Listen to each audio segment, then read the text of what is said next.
అందుకే నీ మాట మీద నమ్మకం లేదు కాబట్టే మేమే చెప్పినాం మా పార్టీ తరఫున మేము ప్రెస్ క్లబ్ బుక్ చేస్తాం, ఆ ప్రెస్ క్లబ్కు మీరు రండి 11 గంటలకు జూలై 8 తారీఖు నాడని చెప్పినాం.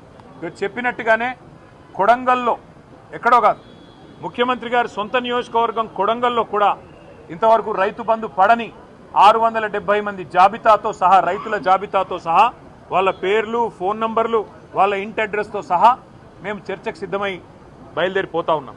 అట్లాగే రాష్ట్ర వ్యాప్తంగా మరి జరగని రుణమాఫీ, పడని రైతు బంధు, అదేవిధంగా రాని బోనస్సు, రైతు శ్రేయస్సుకు సంబంధించి ప్రతి అంశం మీద విస్తారంగా చర్చించడానికి మా పార్టీ నాయకత్వం మొత్తం కూడా సిద్ధమై మొత్తం సమాచారంతో సహా, ప్రభుత్వ అధికారిక సమాచారంతో సహా మేము ఇవాళ ప్రెస్ క్లబ్కు బయలుదేరిపోతా ఉన్నాం.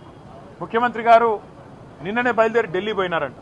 మేము అనుకున్నాం వస్తారేమో అనుకున్నాం, ఆయనే ముచ్చటపడి పిలిచిండు కదా వస్తారేమో అనుకున్నాం. రావడం లేదని నేను అనుకుంటా ఉన్నాను, ఎందుకంటే ఢిల్లీలో ఉన్నానని చెప్తున్నారు. మరి వ్యవసాయ మంత్రి గారు వస్తారా, లేదా ఇంకెవరన్నా బాధ్యత గల మంత్రి గారు వస్తారా, లేక ఉప ముఖ్యమంత్రి గారు వస్తారా మాకు తెలియదు. ఎందుకంటే ముఖ్యమంత్రి గారు స్వయంగా విసిరిన సవాల్ కాబట్టి తప్పకుండా వారి ప్రభుత్వం నుంచి ఎవరన్నా ఒక బాధ్యత గల వ్యక్తి వస్తారని నేను అనుకుంటా ఉన్నా. మేము పోతాము, అక్కడ ఎదురు చూస్తాం.